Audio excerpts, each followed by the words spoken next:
no livro de Atos dos Apóstolos, capítulo 1. Atos dos Apóstolos, capítulo 1. E leremos até o versículo 8, de 1 a 8. Escrevi o primeiro livro, ó Teófilo, relatando todas as coisas que Jesus começou a fazer e a ensinar, até o dia em que, depois de haver dado mandamentos por intermédio do Espírito Santo aos apóstolos que escolhera, foi elevado às alturas. A estes também, depois de ter padecido, se apresentou vivo com muitas provas incontestáveis, aparecendo-lhes durante 40 dias e falando das coisas concernentes ao reino de Deus. E comendo com eles, determinou-lhes que não se ausentassem de Jerusalém, mas que esperassem a promessa do Pai, a qual, disse ele, de mim ouvistes. Porque João, na verdade, batizou com água, mas vós sereis batizados com o Espírito Santo, não muito depois destes dias. Então os que estavam reunidos lhe perguntaram: Senhor, será este o tempo em que restaures o reino a Israel? Respondeu-lhes: não vos compete conhecer tempos ou épocas que o Pai reservou pela sua exclusiva autoridade, mas recebereis poder ao descer sobre vós o Espírito Santo, e sereis minhas testemunhas, tanto em Jerusalém como em toda a Judeia e Samaria, e até aos confins da terra. Verso 14. Todos estes perseveravam unânimes em oração, com as mulheres, com Maria, mãe de Jesus, e com os irmãos dele.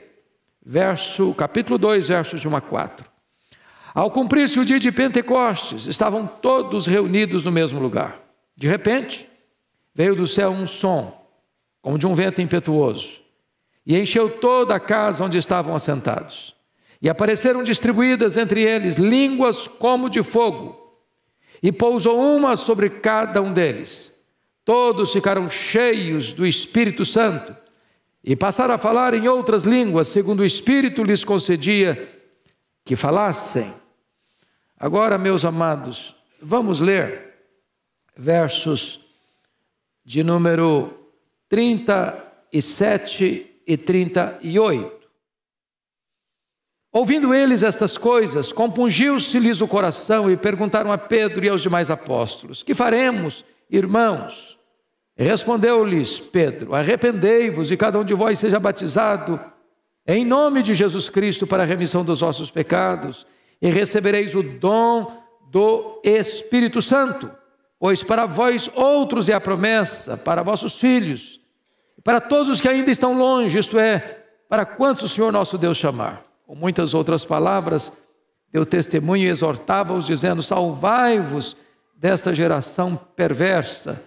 Então os que aceitaram a palavra foram batizados, havendo um acréscimo naquele dia de quase 3.000 pessoas. Amém. Eu quero conversar um pouco com vocês hoje sobre o poder do Espírito Santo na vida da igreja. Meus irmãos, o contexto é de que os discípulos de Jesus, antes da ressurreição de Cristo e antes do derramamento do Espírito, estavam trancados, com medo dos judeus. O sentimento que tomava conta deles era um sentimento de pavor, era um medo de perseguição, era o medo que tivesse o mesmo destino que Jesus Cristo teve, ser pregado numa cruz. E eles estavam, portanto, acovardados. Mas de repente, Jesus triunfa sobre a morte. Seu túmulo é aberto, a morte é vencida, e Jesus Cristo aparece para eles durante 40 dias, dando irrefutáveis provas da sua ressurreição. Depois então Jesus vai para o Monte Olival, para o Monte das Oliveiras, acompanhado de 120 discípulos, e ali na presença deles, Jesus é levado às alturas. Mas antes de ser levado às alturas, Jesus diz a eles: permanecei na cidade, aguardando a promessa do Pai. Permanecei na cidade, até que do alto sejais revestidos de poder.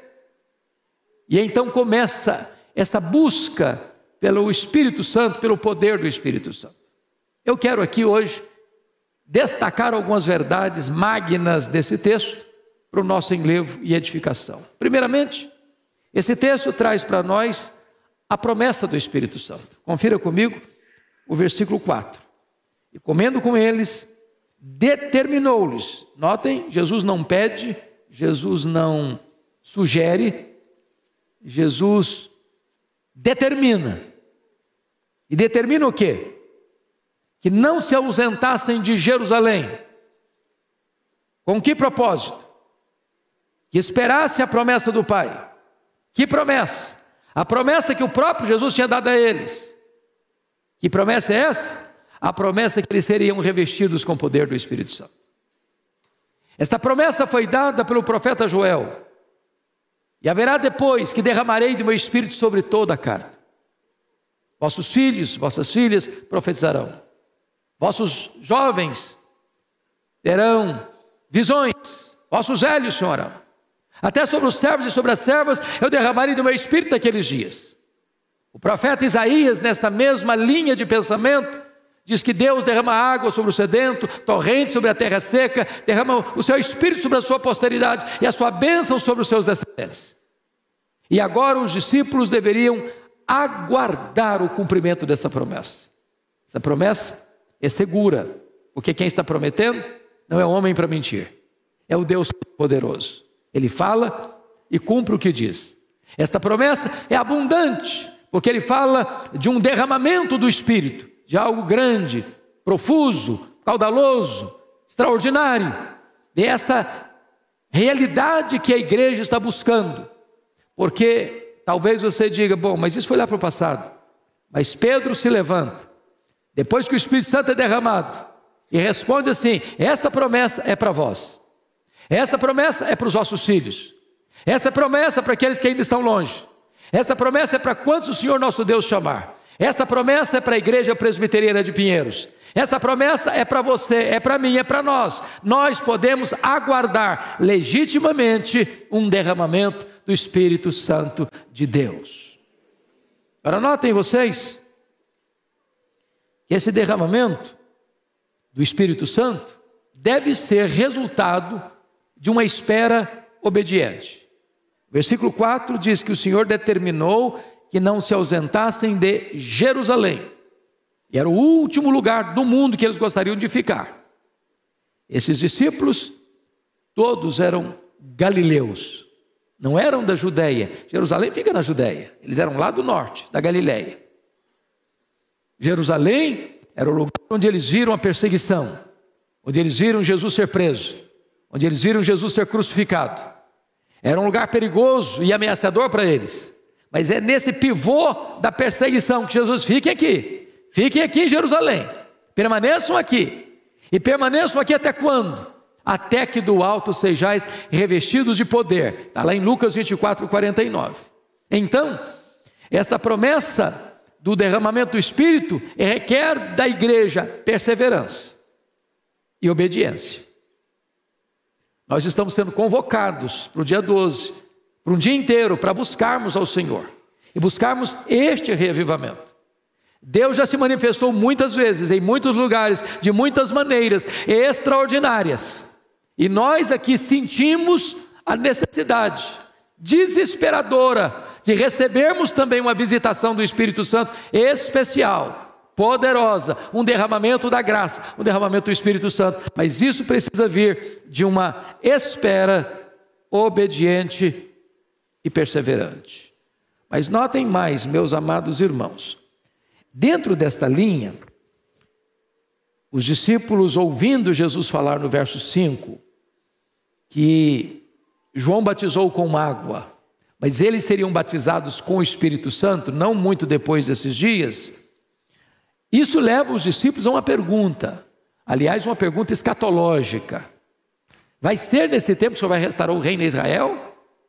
E eles ainda pensavam que Israel seria o centro do poder e que Jesus teria um trono físico, visível, geográfico em Jerusalém, e dali comandaria o mundo. Israel, então, no cenário da testa das nações, na proa das nações. Aí Jesus responde para eles: não compete a vocês conhecer tempos ou épocas, cronos ou kairós, que o Pai reservou pela sua exclusiva autoridade, mas recebereis poder ao descer sobre vós o Espírito Santo, e sereis minhas testemunhas, tanto em Jerusalém, como em toda a Judéia e Samaria, e até os confins da terra. Ô irmãos, o que Deus tem para nós é algo grandioso. É um derramamento do Espírito e um revestimento de poder. Muitos irmãos do passado experimentaram isso. O Dwight Lyman Moody, na cidade de Nova York, um homem comum, um homem sem muita instrução acadêmica, um homem que tropeçava no vernáculo, que agredia e assassinava a gramática, mas um homem que se levantou para pregar no poder do Espírito Santo, cheio do Espírito Santo, e levou mais de 500 mil pessoas a Cristo. Deus pode fazer o mesmo.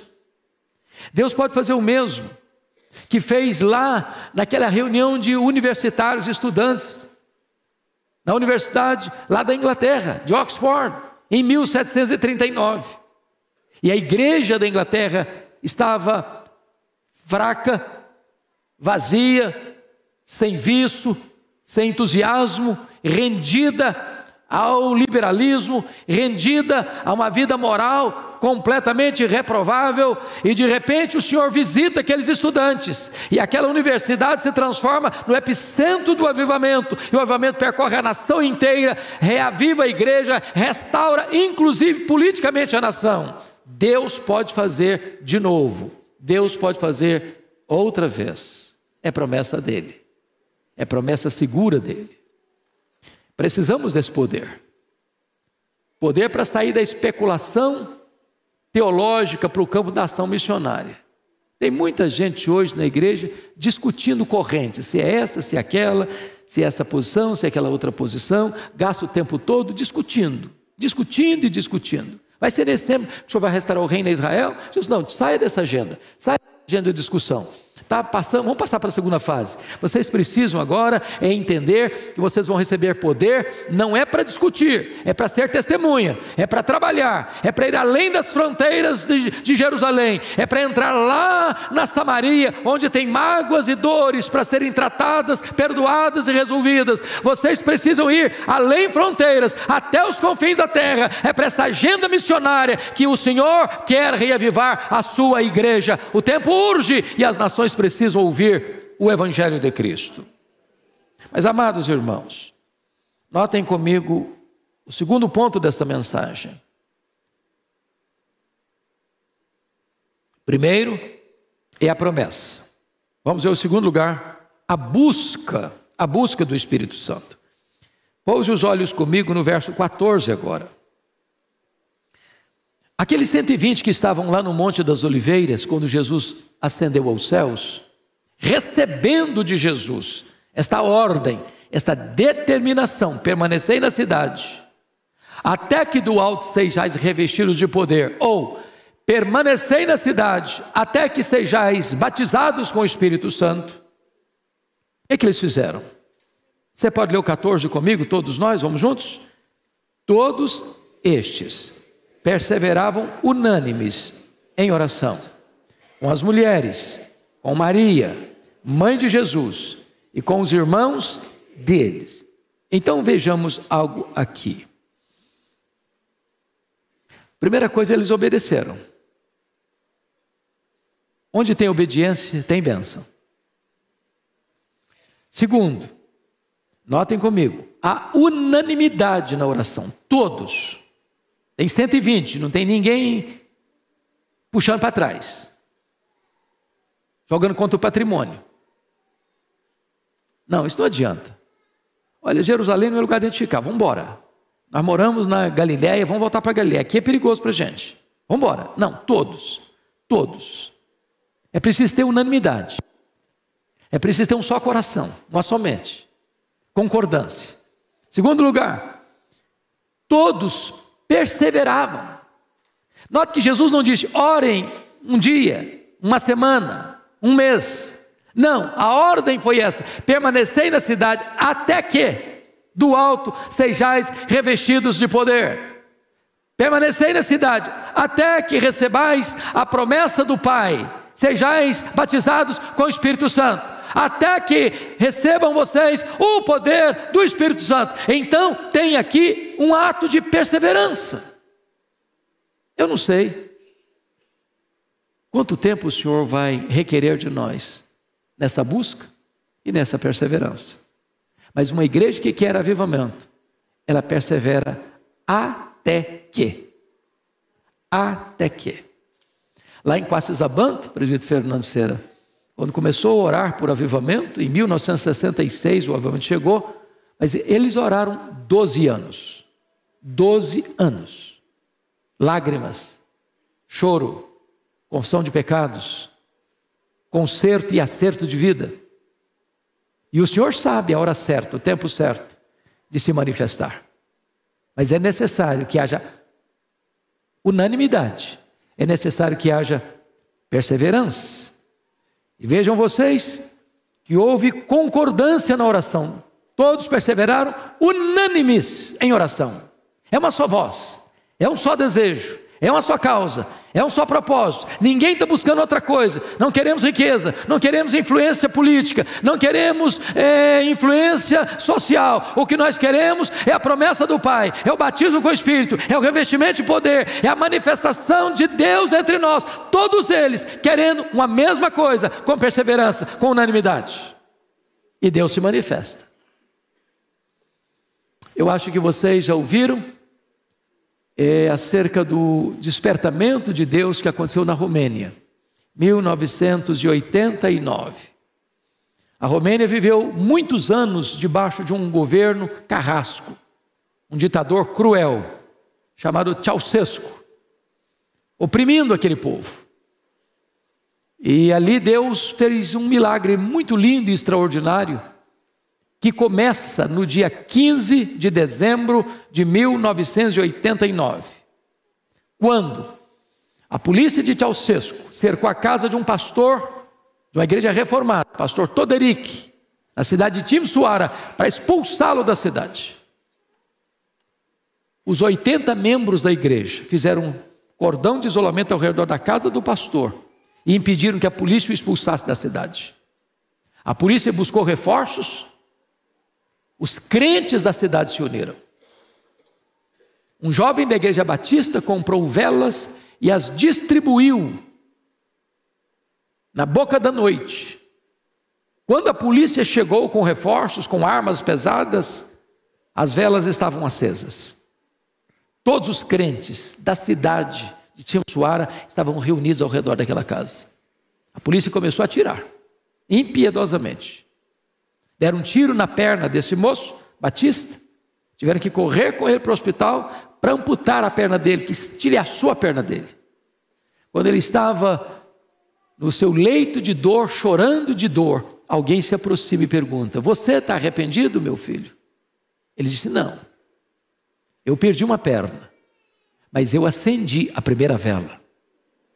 Naquela mesma noite, uma jovem da Assembleia de Deus saiu gritando a plenos pulmões nas ruas de Timisoara: Deus existe, Deus existe, Deus existe, liberdade, liberdade, liberdade.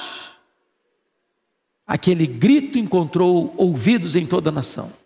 10 dias depois, 25 de dezembro de 1989, tinham mais de 100 mil pessoas na capital da Romênia, sob a liderança dos pastores, gritando a plenos pulmões: Deus existe, Deus existe, Deus existe, liberdade, liberdade, liberdade. Naquela noite Ceausescu caiu, a Romênia ficou livre. O evangelho pode prosperar naquela nação. Meus amados, nós ansiamos ardentemente que a Igreja Presbiteriana de Pinheiros, numa só voz, com um só coração, clame aos céus por um poderoso reavivamento espiritual. Mas agora vejamos um outro ponto. Falamos da promessa, falamos da busca, Agora vejamos, por favor, como é que foi este derramamento do Espírito. Veja comigo o capítulo 2, versos de 1 a 4. A primeira coisa que merece destaque aí é que o derramamento do Espírito foi um fenômeno celestial, que não foi produzido pelo homem.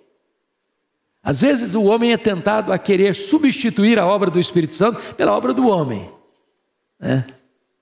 A gente quer criar um fato, a gente quer gerar uma emoção, a gente quer simular um avivamento, mas não tem como. Vejamos, ao cumprir-se o dia de Pentecostes, estavam todos reunidos no mesmo lugar. De repente, veio do céu um som, como de um vento impetuoso, e encheu toda a casa onde estavam assentados. Veja que não tem postura sagrada. Eles não estavam de joelhos, não estavam de pé, estavam sentados. Pentecoste quebra algumas barreiras, né? Se você percebe nesta reunião, quem é que está lá? Está lá Maria, mãe de Jesus. Estão lá os irmãos de Jesus.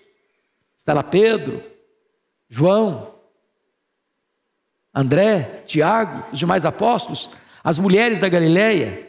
Não consta no texto que nenhum deles recebeu uma porção maior do Espírito Santo que outros.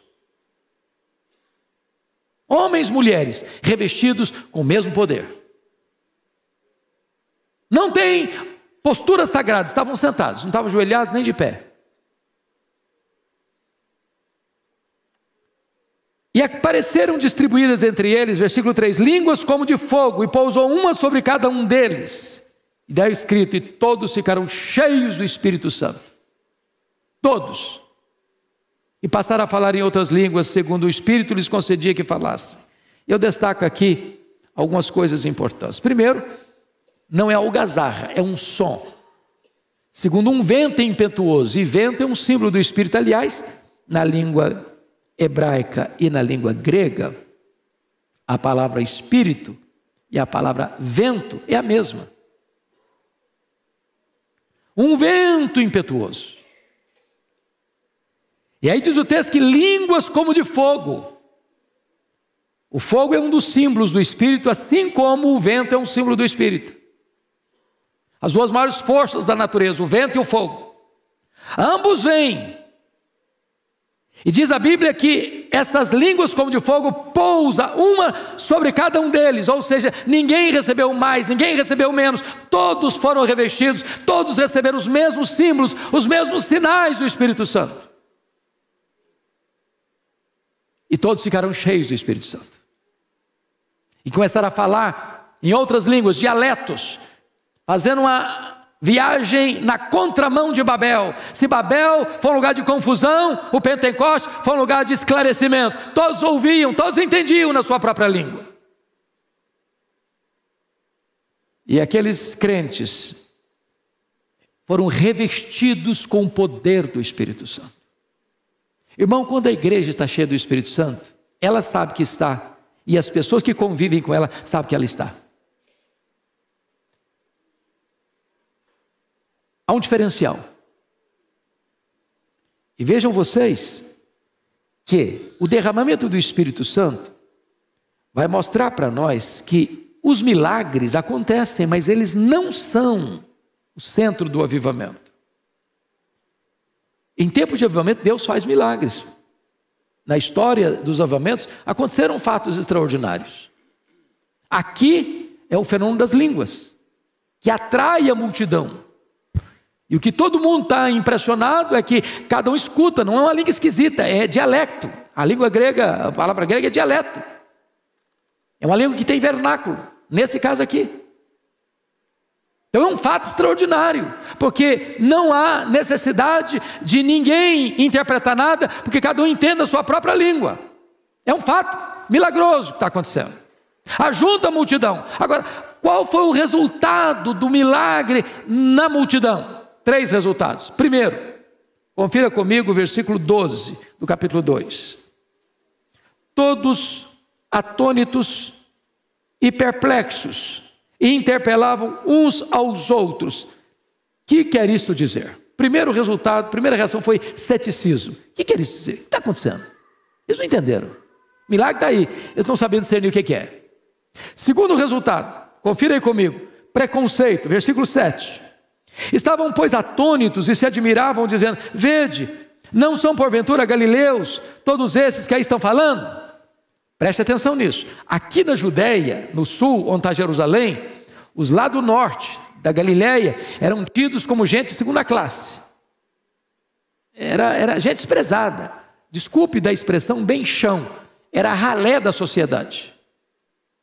E então, aqui os judeus estão olhando esse fenômeno extraordinário, vendo coisas extraordinárias que eles não sabem explicar, e dizem: são galileus, são galileus.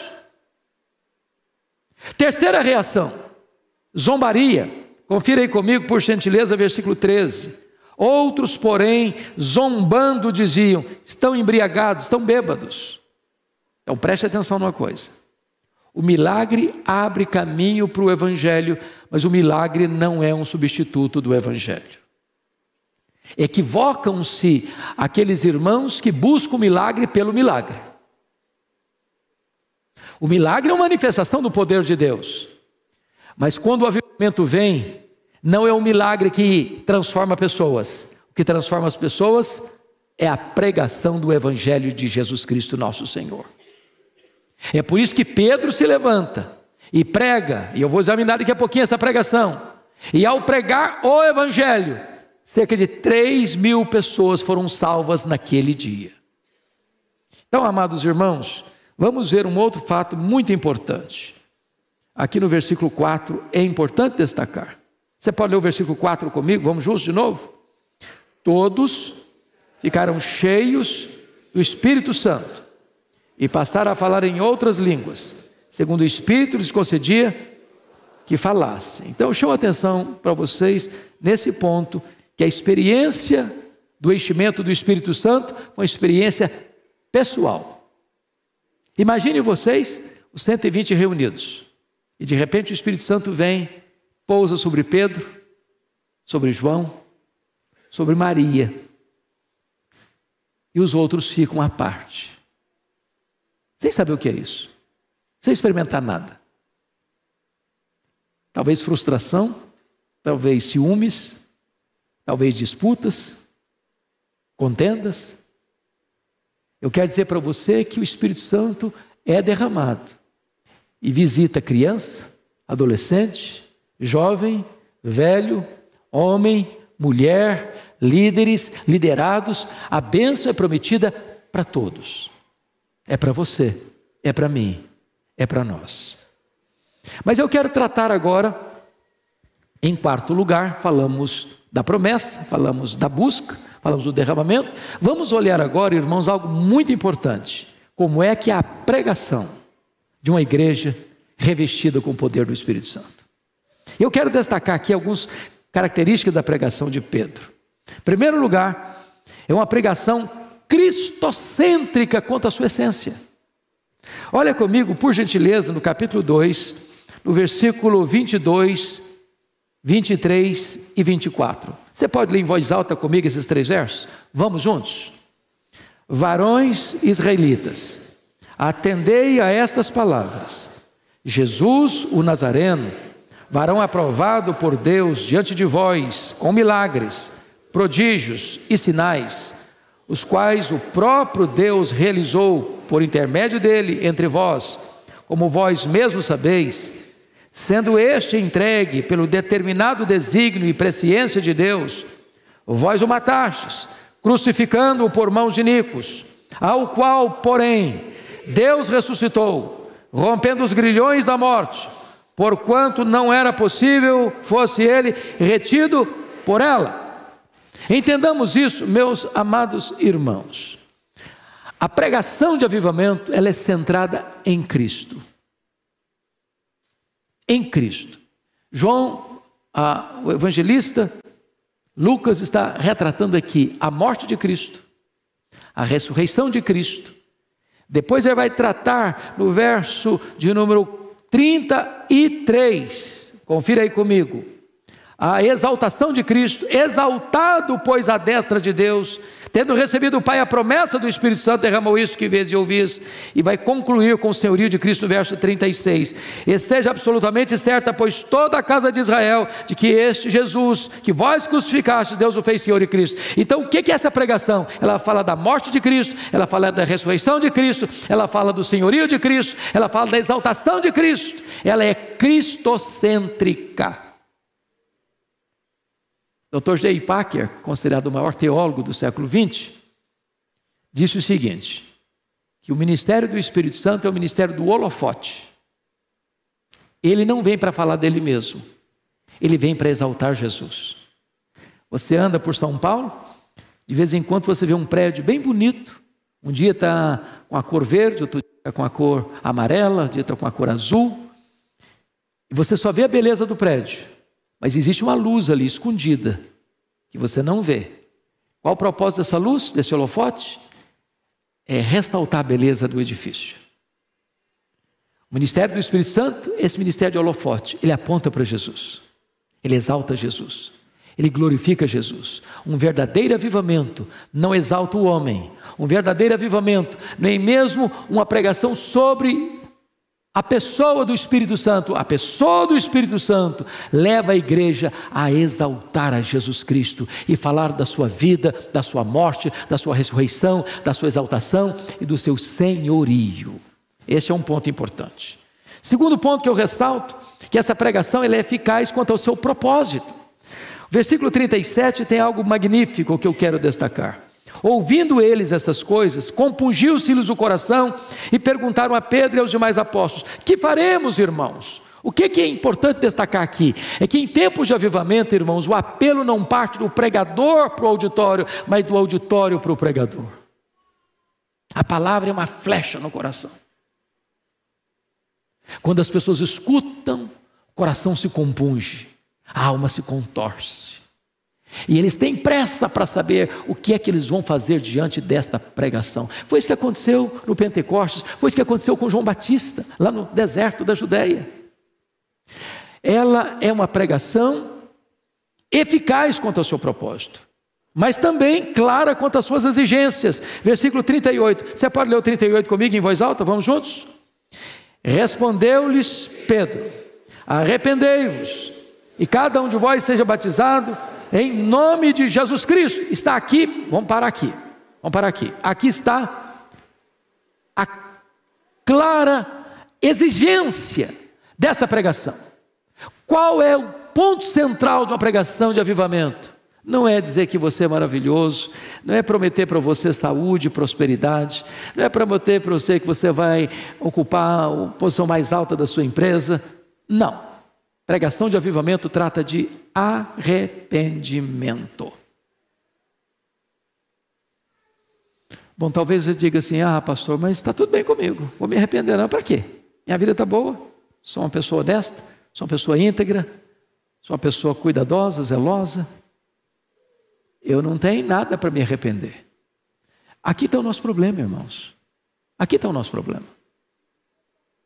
Quando chega em épocas de avivamento, queridos, os crentes mais consagrados, eles ficam naquilo que chama-se de agonia do arrependimento. Sabe por quê? Todos nós aqui temos naipes de hipocrisia.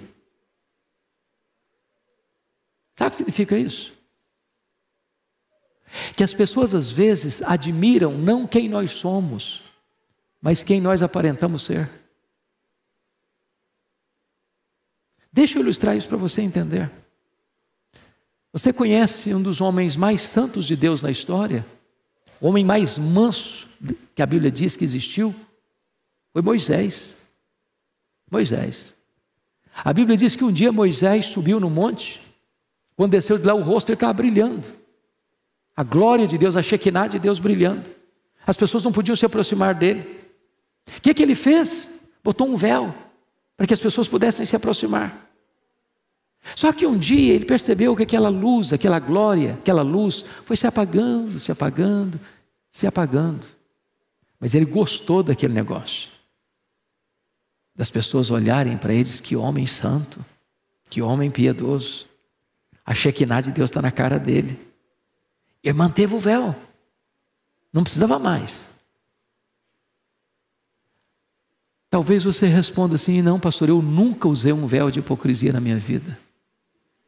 E se você me falar isso, eu vou lhe garantir uma coisa: agora mesmo você está afivelando uma grossa máscara de mentira no seu rosto. Quando o avivamento chega, há choro pelo pecado, há quebrantamento, há arrependimento genuíno, verdadeiro. Essa é a pregação de avivamento: arrependei-vos, arrependei-vos. Mas essa pregação, ela não só tem uma exigência clara, ela tem uma promessa segura. Olha o finalzinho do versículo 38, nós interrompemos. Está escrito assim: cada um de vós seja batizado, versículo, arrependei-vos, e cada um de vós seja batizado em nome do Senhor Jesus Cristo para a remissão de pecados, e recebereis o dom do Espírito Santo. Em outras palavras, quando você se arrepende, Deus perdoa, e quando você se arrepende, Deus perdoa, então Deus derrama sobre a sua vida o Espírito Santo de Deus. Aí chega o avivamento, chega o derramamento do Espírito Santo de Deus. E para fechar, essa pregação é vitoriosa quanto aos seus resultados. Olha o versículo 41 comigo, leia em voz alta o 41, vamos já? Então, os que lhe aceitaram a palavra foram batizados, havendo um acréscimo naquele dia de quase 3.000 pessoas. Que Deus nos dê, amados irmãos, a graça de pregarmos com esse revestimento do Espírito Santo. Porque às vezes a igreja se reúne, a igreja canta, a igreja prega, as pessoas vêm, as pessoas voltam, a vida não muda, botam a vida no piloto automático. A mesma coisa, a mesma crise, os mesmos problemas, as mesmas lutas, os mesmos pecados, ano após ano, década após década. Nós precisamos de um avivamento, para que haja arrependimento e salvação, para a glória de Deus. Eu quero terminar só trazendo mais um ponto para vocês, que é a vida cheia do Espírito Santo.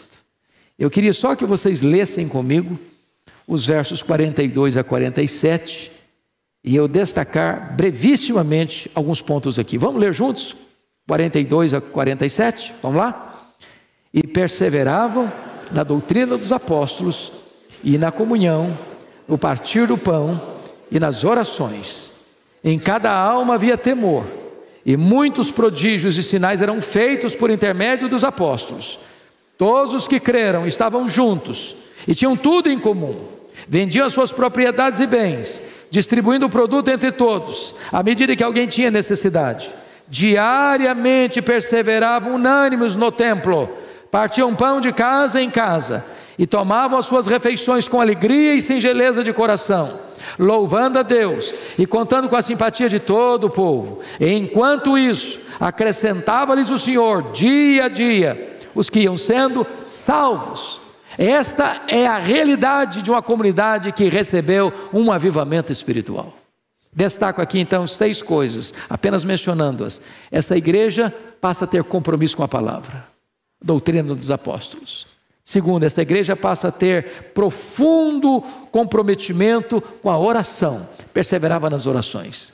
Terceiro, esta igreja tinha profunda comunhão, tudo em comum, se reuniam e eles se alegravam juntos. A igreja era uma só família, comunhão fraternal. Quarto, esta igreja adora a Deus com entusiasmo, adorando ao Senhor. Adorando ao Senhor. Os cultos eram de uma alegria exuberante, de uma presença de Deus fascinante, e as pessoas entravam ali e viam a glória de Deus se manifestando. Quinto lugar, temor a Deus e experiência de milagres, das manifestações soberanas, sobrenaturais e extraordinárias de Deus. E finalmente, a igreja tinha simpatia do povo, e Deus acrescentava dia a dia os que iam sendo salvos.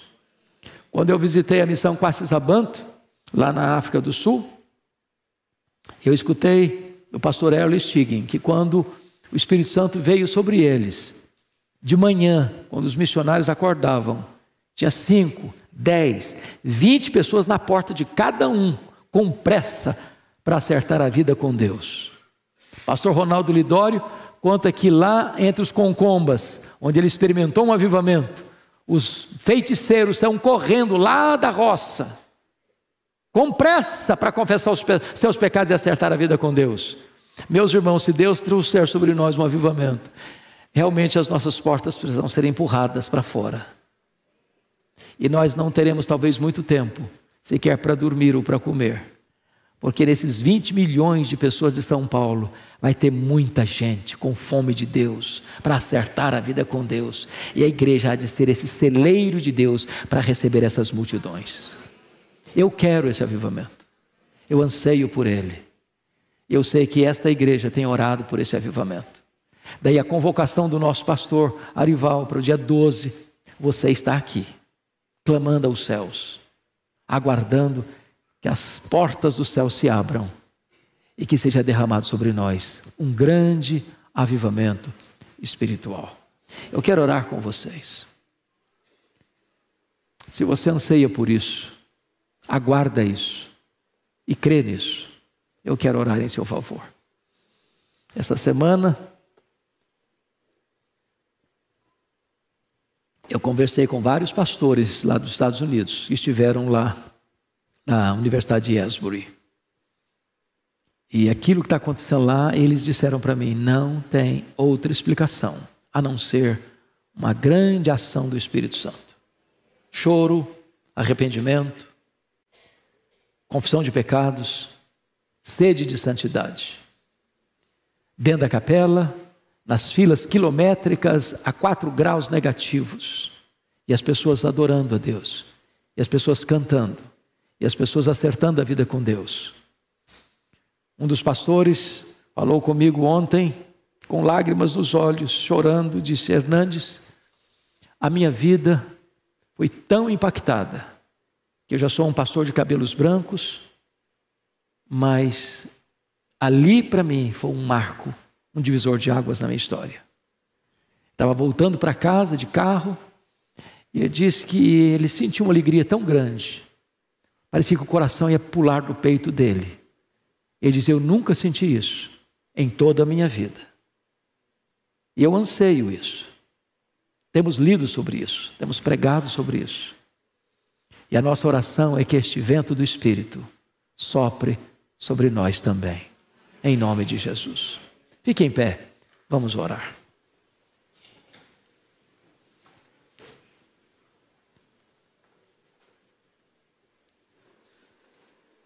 Ó Deus, nós lemos na Tua palavra hoje que o avivamento é uma promessa, que o avivamento deve ser uma busca, que o avivamento é uma obra Tua, e quando ele chega, a igreja se levanta para pregar, e quando a igreja experimenta, há uma mudança radical na sua dinâmica, na sua vida, na sua agenda. Deus, nós não queremos nada estranho, nós não queremos nada que a Tua palavra não nos prometa, nós não queremos ir 1 centímetro além da Tua palavra, porém não queremos ficar 1 centímetro aquém do que ela nos ensina. Tu sabes, Deus, a necessidade da Tua igreja, a necessidade do meu coração, do coração de cada irmão e irmã que está aqui e daqueles que nos acompanham. O que nós pedimos, Senhor, não te vás, fica conosco, volta o Teu rosto para nós, por amor do Teu nome, fenda os céus e desça, inflama o nosso coração como o fogo inflama os gravetos, incendeia a nossa alma, não com fogo estranho, mas com estas chamas do Espírito Santo, para que o nosso coração seja purificado, para que a nossa alma seja aquecida, e para que este fogo, Senhor, se alastre para muitos outros lugares. Assim oramos, em nome de Jesus. Amém.